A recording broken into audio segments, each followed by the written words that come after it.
de su fruto, o quién apacienta el rebaño y no toma de la leche del rebaño? ¿Digo esto solo como hombre? ¿No dice esto también la ley? Porque en la ley de Moisés escrito está: no pondrás bozal al buey que trilla. ¿Tiene Dios cuidado de los bueyes, o lo dice enteramente por nosotros? Pues por nosotros se escribió, porque con esperanza debe arar el que ara, y el que trilla con la esperanza de recibir fruto. Si nosotros sembramos entre vosotros lo espiritual, es gran cosa si secáremos de vosotros lo material. Si otros participan de este derecho sobre vosotros, cuanto más nosotros. Pero no hemos usado este derecho, sino que lo soportamos todo, por no poner ningún obstáculo al Evangelio de Cristo. ¿No sabéis que los que trabajan en las cosas sagradas comen del templo, y que los que sirven del altar participan? Así también ordenó el Señor a los que anuncian el Evangelio, que vivan del Evangelio. Esta cita la leímos, hermanos, para apoyar este comentario que hace Pablo en esta carta a Timoteo con otro libro de la Biblia, donde también habla de lo mismo. Creo que aquí queda más claro, más ampliamente explicado.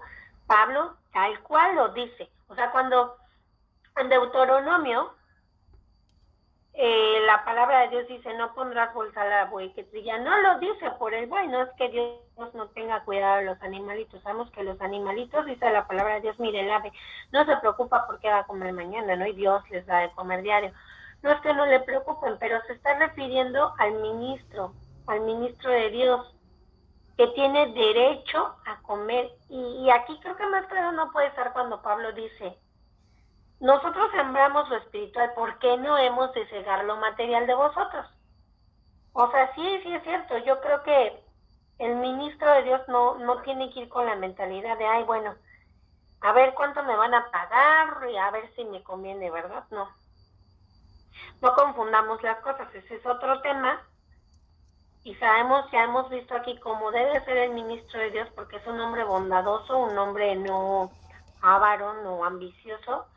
Pero tenemos que entender también, como Iglesia de Dios, que el ministro tiene derecho a recibir de nosotros lo material. ¿Por qué? Porque él está sembrando, como lo dijo Pablo. Los que trabajan en el templo tienen derecho a comer del templo. De los que el altar sirven en el altar tienen derecho a participar de lo del altar, a vivir del Evangelio, como dijo Pablo. Creo que con estos versículos ya no puede estar más sujeto a duda. Y hay muchos más versículos que podríamos leer, pero bueno, este está bastante, fue bastante importante. Ahora, vamos a hablar de otro tema. Hasta aquí hablamos del aspecto financiero.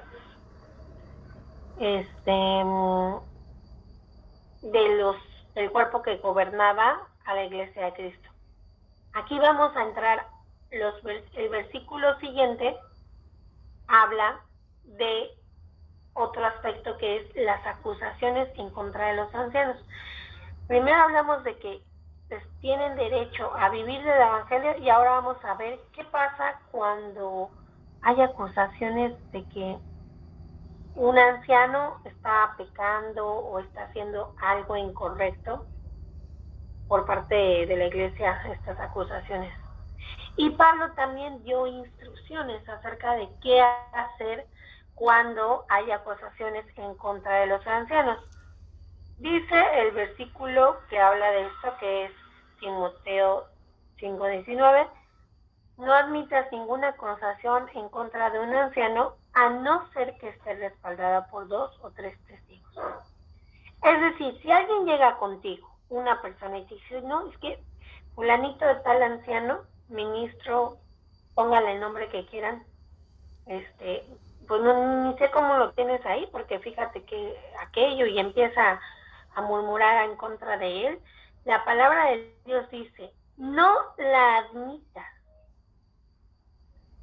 Sí, pero hay una excepción. O sea, de primera instancia no lo omitas, pero si está hay una excepción, que es que la puedes admitir, es decir, puedes escuchar esa acusación, pero si esta acusación está apoyada por 2 y 3 testigos.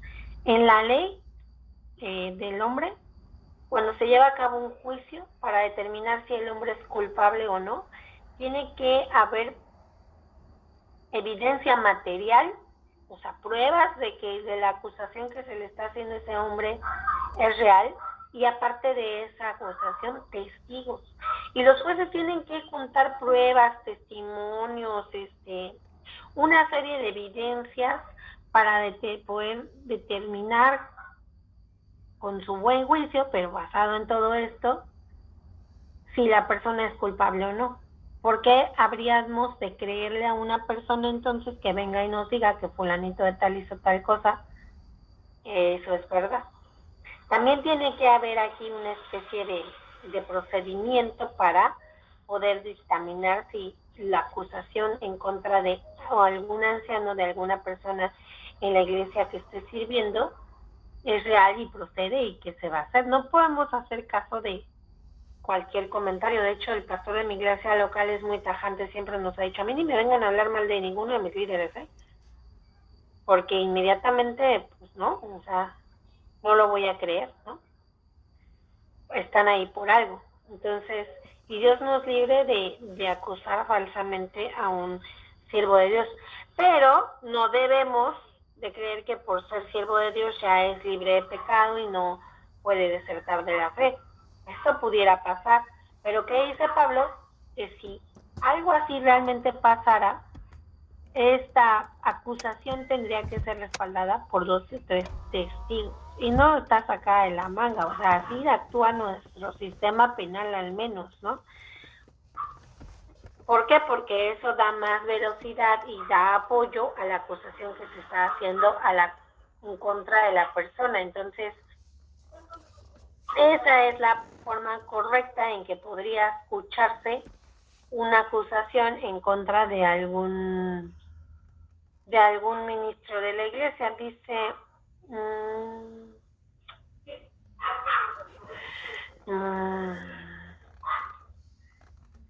si se cumpliera con este procedimiento, hermanos, se eliminaría mucho de los chismes, rumores que luego se da mucho en las congregaciones, ¿no? Malos entendidos, conflictos que también se producen a causa de que a veces la gente ni siquiera vio los hechos tal cual, pero le pareció según su criterio, ella cree, se imaginó, a veces hasta soñaron y ya vienen y hacen acusaciones que no son correctas. Entonces los pastores, los pastores no deben aceptar chismes acerca de sus líderes, de los ministros de la iglesia, sino a través de este sistema, de que tenga testigos, para que no se hagan escándalos ni se cometan injusticias.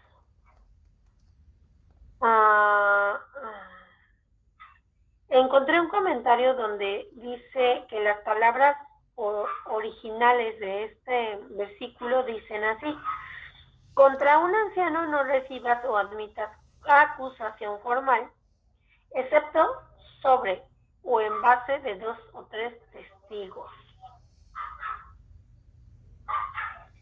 Este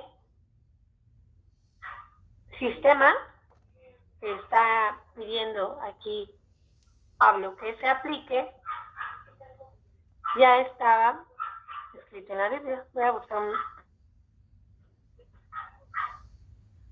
un versículo, un segundo.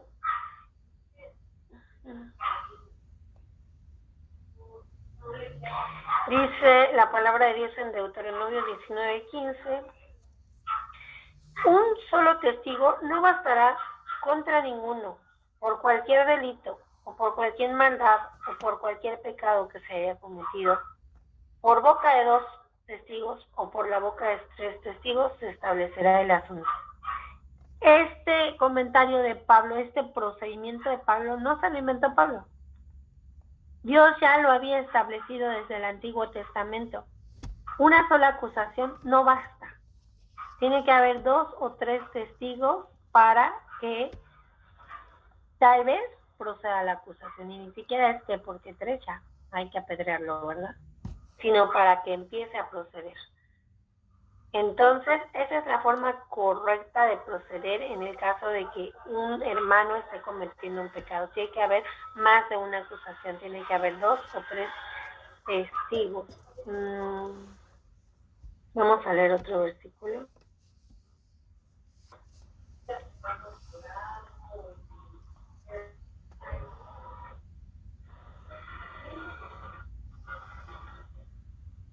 Estoy buscando unos versículos, hermanos, tengan un poquito de paciencia. Dice Mateo 18:16, pero si no te escucha, toma aún contigo a uno para que por la boca de 2 o 3, perdón, de 2 o 3 testigos conste toda la palabra. Nuestro Señor Jesucristo está hablando del mismo sistema, testigos. Es la forma correcta en que proceden las acusaciones, a través de testigos. Eso es lo que nuestro Señor Jesucristo estableció y es la forma en que se debe actuar en las iglesias. Hay otro comentario que quiero leer de Juan Calvino acerca de este tema. Me pareció también muy interesante. Dice: por muy bien que haga su trabajo, el ministro siempre tendrá multitud de críticos y detractores. Yo respondo que este es un mérito necesario contra la malicia de los hombres, porque ninguno está tan expuesto a las calumnias y difamaciones como los maestros piadosos. Y esto no solo proviene de la dificultad de su oficio, bajo cuyo peso algunos sucumben o titubean o se detienen o se equivocan, por lo cual muchos hombres perversos aprovechan la ocasión para encontrar defectos en ellos, sino que hay una vejación adicional que, aunque ellos desempeñen su oficio correctamente, como para no errar, jamás escaparán a miles de críticas. Y esta es la astucia de Satanás: alejar el corazón de los hombres de los ministros, para que gradualmente la instrucción pueda caer en desprecio. Así no solo se hace mal a las personas inocentes al herirles su reputación injustamente, lo cual es excesivamente bajo para los que tienen un rango tan honorable, sino que también la autoridad de la santa doctrina de Dios en los grabados. Y esto es lo que Satanás, como ya afirmé, se esfuerza muy especialmente por alcanzar, porque el dicho de Platón de que las multitudes son maliciosas y envidian a aquellos que están sobre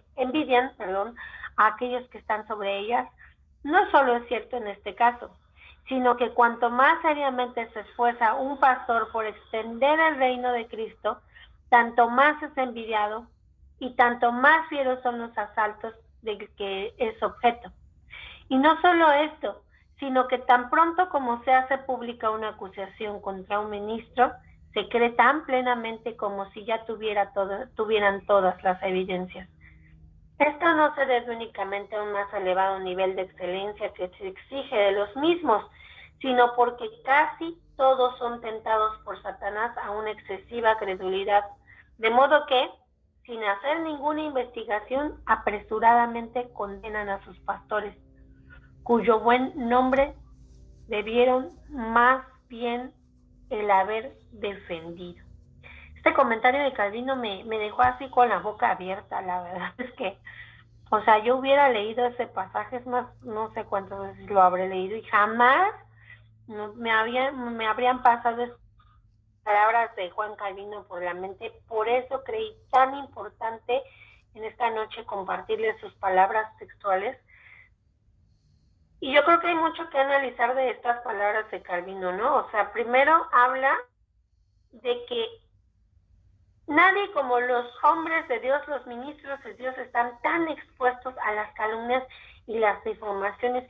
Es como que son una especie de figura pública y están a las críticas, a que si dicen, si no dicen, siempre un pastor, un ministro de Dios va a estar. Si no habla, porque no habla, es seco, es callado, que serio, uy, el amor de Dios, ¿dónde quedó, no? Si habla, uy, habla de más, es imprudente, ¿a quién le pidió su opinión? Siempre el ministro de Dios es la figura más expuesta en la iglesia. Yo les apuesto que miles de hermanos en las iglesias pecan deliberadamente y a veces nadie se da cuenta. ¿Por qué? No están enfrente de toda la iglesia, no están bajo lupa. Entonces es lo primero que dice aquí el comentario de Juan Calvino. Entonces, no solamente es difícil el ser pastor, porque ya hemos visto, o líder, o maestro, o anciano, hemos visto aquí los requisitos de los diáconos, de los hombres que sirven en la iglesia, y hemos visto que es difícil. O sea, su servicio, su trabajo, ya tiene muchas dificultades, ¿no? Ya tiene mucho peso en sus hombros, sino que además tienen el tema o lo malo bueno de que están bajo lupa de muchos hombres que solamente están aprovechando la ocasión para encontrar defectos en ello, como lo dijo Calvino. Dice Calvino, jamás escapan a miles de críticas. O sea, hay hombres malvados que siempre están nada más buscando en qué acusar a los hermanos. Yo, hermanos, más que nada he visto defectos en los pastores, porque pues he estado muy cerca. A mí, pues como saben, mi familia es una familia muy comprometida en el ministerio. Siempre hemos estado muy cerca de la familia pastoral, porque somos hasta familiares, o porque en las iglesias que pues no es nuestra familia, con más razones vemos los efectos, ¿no? Porque ni nuestra familia de sangre, me refiero, carnal, es. Yo mejor que nadie pudiera hacer una lista muy larga de los pastores, de los defectos de mis pastores que he tenido. Pero cuando dice la palabra de Dios que en lo que estoy señalando yo ya estoy pecando. O sea, no, por cada pecado de ellos, tal vez yo tengo 2 o 3. Y ellos con todo su corazón y con todo lo difícil que es ser de la familia pastoral, están haciendo su trabajo. Yo no soy quien para estarles señalando los defectos. Todos tenemos defectos. La cosa aquí es que ellos se están esforzando por llevar a cabo este trabajo. No es que jamás se van a equivocar, pero al contrario, debemos orar y ser como los hombres que le sostuvieron los brazos a Moisés, ¿no? Así deberíamos ser los congregantes. Sin embargo, al contrario, somos los que primero queremos agarrar la piedra y aventarla cuando no tenemos ningún derecho. No estamos libres de pecado, al contrario, ¿no? Tal vez nuestra lista está más horrorosa que la de ellos, porque ellos se están esforzando. Y si no, pues no somos quienes para juzgarse. El Señor hará en su momento esa diferencia entre el trigo y la cizaña. Y aquí dice Juan Calvino, hay un terrible hueco donde Satanás se está aprovechando. ¿Por qué? Está usando este vituperio que reciben los ministros de Dios injustamente para herir su corazón de ellos, para acusarlos injustamente, siendo que ellos son hombres de Dios, y de esta manera también la iglesia está siendo dañada. Yo no sé ustedes, hermanos, pero a mí sí me ha tocado ver cómo una iglesia se divide por chismes de gente. Así. O sea, una mujer, discúlpenme la palabra, chismosa, ociosa, que a veces ni trabajan, y no tengo nada en contra de las amas de casa. Yo fui ama de casa mucho tiempo, lo sigo siendo porque trabajo, yo hago mi quehacer, yo hago mi comida, yo hago todo. Y si Dios me diera la oportunidad, yo abandonaría mi trabajo y me dedicaría felizmente a ser ama de casa. Pero sinceramente están ahí sin nada que hacer, porque ni hacen su quehacer ni cuidan de su familia, y nada más están que cizaña, que intriga, que chisme meten. Y por eso yo he visto iglesias deshacerse, iglesias dividirse por los chismes, las falsas acusaciones. ¿Y qué ya pasó? El corazón de un pastor fue lastimado, su ministerio, ¿cuántos años le levantaron una iglesia y en cuánto tiempo un chisme vino y la destruyó? ¿Y cuántos años va a tardar el corazón de ese pastor, de esa pastora en sanar? Y aparte de sanar, para que la iglesia sane y para que aparte de que sanen, empiecen nuevamente a levantarse. Esto es algo que Satanás aprovecha y cuando algo así pasa, no es que solo el corazón del pastor fue lastimado. Con estas intrigas, con este tipo de falsas acusaciones, se va media iglesia y se pierden. A veces se van a otras iglesias y bueno, al menos se salvan, ¿no? Pero muchas veces se van al mundo porque hay gente que, recordemos, está muy débil en la fe, otra que no es que sea débil, simplemente no quiere creer en Dios y está buscando cualquier pretexto para regresar a su vida pecaminosa. Yo he visto tantas cosas en la iglesia que es como para que yo ya no hubiera regresado al mundo 20,000 veces. ¿Para qué me regreso? Acuérdense, hermanos, que esto de la iglesia es como una historia que yo escuché una vez en un predicador que no es bíblico, nada más es algo sacado de la imaginación de alguien. Dice que estaba Noé con sus hijos, ya saben que entraron en el arca los animales para que Dios hiciera una limpia en la tierra, y estaban ahí Noé con su familia, y pues imagínense, hermanos, era un arca que no tenía como hoy en día el bañito con la regadera, sistema de drenaje, ¿no? En un arca estaban los animales, con sus desechos, con sus olores, estaban, pues sabrá Dios cómo lo hicieron para eso de los alimentos, eran otros tiempos totalmente. Yo lo más incómodo que pienso que podría ser, pues eran los desechos de los animales, ¿no? Sin poder, encerrados, imagínense ahora que fue la pandemia, sin poder salir. Aquí en México nunca hubo una restricción total, pero yo veía países, vi una noticia, me causó mucha risa, que en no sé qué país de Europa solo los dejaban salir cuando de sus departamentos, literalmente para comprar comida, y tenían que tener un permiso o para sacar a sus animales al baño, como a los perritos, ¿no? Y hubo un hombre que sacó un peluche fingiendo que era un perrito, o sea, era un perrito de peluche. Ya no aguantaba el encierro.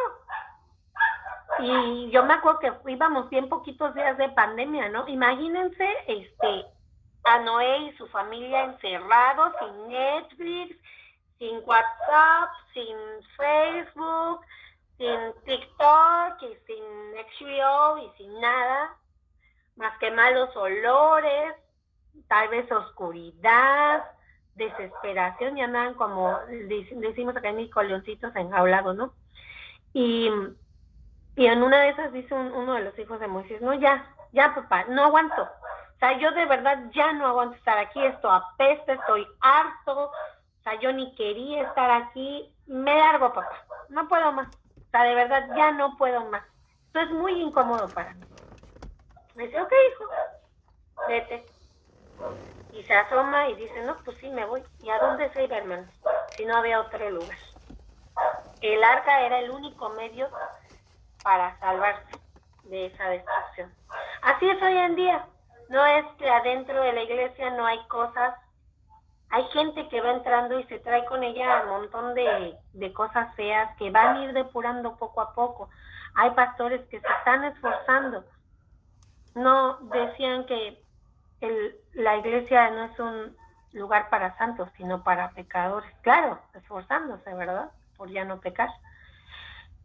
Pero así es la cosa. O sea, ¿a qué nos vamos? Ya vimos que, ay, el hermano hizo esto, el hermano hizo el otro, sí, pero pues este es el lugar donde podemos alcanzar la salvación por medio de Jesucristo. Entonces, este es el sistema, hablábamos del sistema, regresando un poquito al tema, en que se debe aplicar para poder acusar a un hermano y no a acusar injustamente,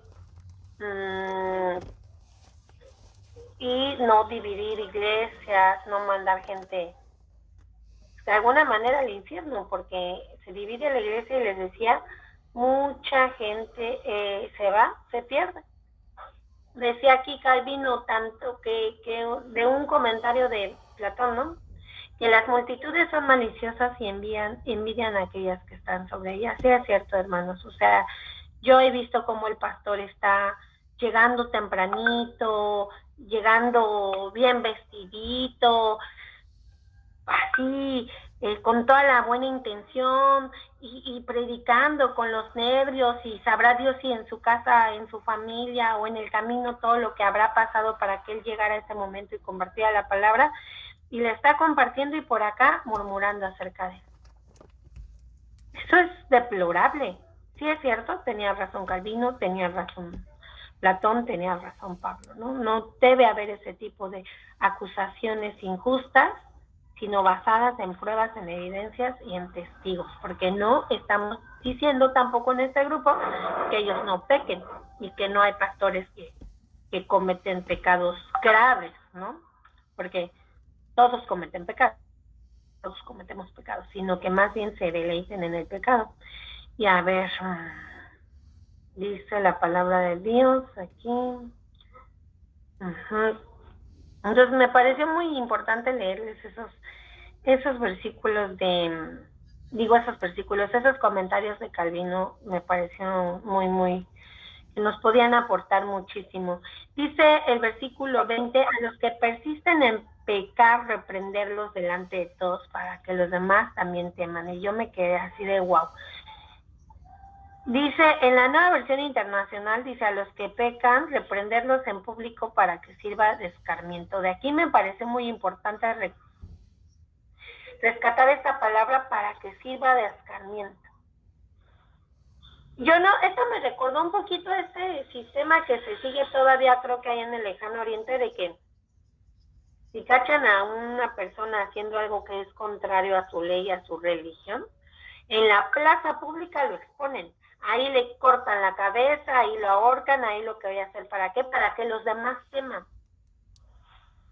Porque el ser humano a veces es tan necio, hermanos, que creo que a veces es necesario ese tipo de ejemplos a las masas, a las multitudes. ¿Para qué?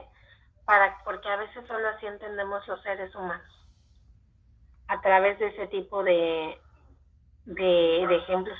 A ver si, ahora sí que diría yo como mamá, a ver si así obedeces, ¿no?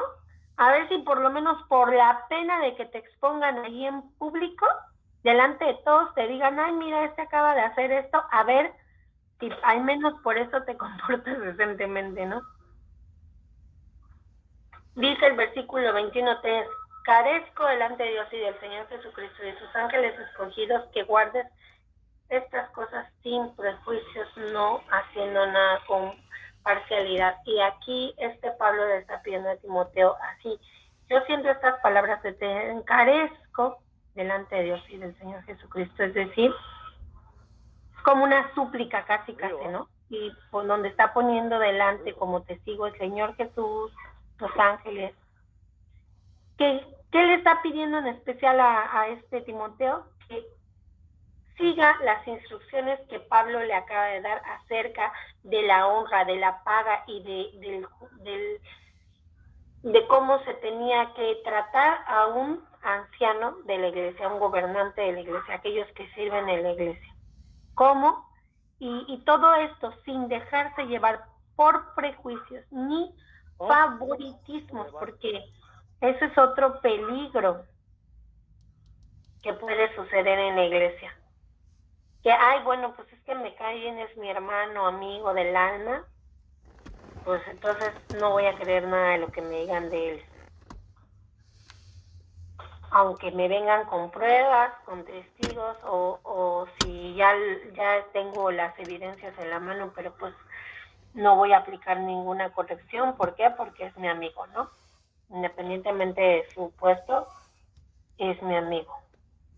Entonces, esto Pablo le está pidiendo, poniendo a nuestro Señor Jesucristo y a los ángeles. Eso da solemnidad a la súplica que le está haciendo Pablo a Timoteo. O sea, era una cosa en serio. porque los está poniendo por testigos al tema de la disciplina que tenía que tener con los ancianos. Este verbo de guardar, de que guardes estas cosas sin prejuicios, hermanos, es el mismo verbo que se usa cuando se habla de guardar la ley. O sea, era un mandamiento, era una cosa seria, era una instrucción con mucho peso que tenía, imperativo. No era una opción, no, bueno, pues si quieres, ahí como tú veas, no, ojo de buen cubero. No. O sea, era una orden con mucha seriedad que le estaba dando a este Timoteo, que fuera sin prejuicios y sin parcialidad, sin juzgar de antemano. Había que tener una serie de pasos, de requisitos para poder determinar si un anciano de la iglesia era inocente o era culpable de lo que se le estaba acusando. Primeramente, la evidencia tenía que ser analizada, recibida, y si pues sí había toda la evidencia y los testigos, pues entonces sí había una corrección, ¿no? Entonces, sabemos que parcialidad pues quiere decir inclinarse hacia algo o hacia alguien, ¿no? O sea, no porque sea mi amigo lo voy a favorecer, sino voy a juzgar con la misma o voy a tratar con la misma vara a todos los demás, ¿no? O sea, sin hacer como que favoritismo, o este me cae mal, ese, ay, ese sí me cae mal, ese que lo condene, ¿no? Ese sí creo todo lo malo que vengan a decirme de él. No, sin hacer favoritismo, sin favorecer cierta posición, cierta, a lo mejor hasta parentesco.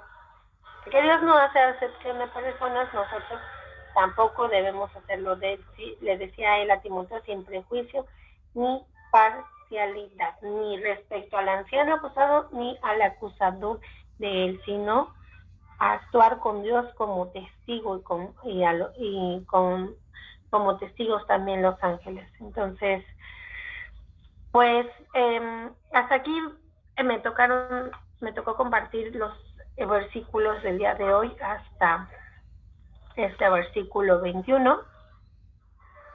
Y pues, hermanos, yo creo que hoy hemos aprendido mucho doctrina, no sé cuál es la palabra, ¿no? Es de repente un poco difícil entender este tipo de instrucciones de parte del Señor, pero creo que son importantes porque cuando en la iglesia hay orden, las cosas siempre van mejor. Un hogar, sociedad, organismo, lo que sea con orden, la mejor. Nuestro cuerpo funciona con orden. Cuando algo se sale del orden, se llama enfermedad. Entonces, pues vamos a dar gracias a Dios, hermanos, porque hemos aprendido hoy acerca de cómo se deben ser las cosas en nuestra iglesia, acerca del honor que son dignos de recibir y por qué no también la paga material que son dignos de recibir los ancianos en nuestras iglesias, y que Dios nos ayude a entenderlo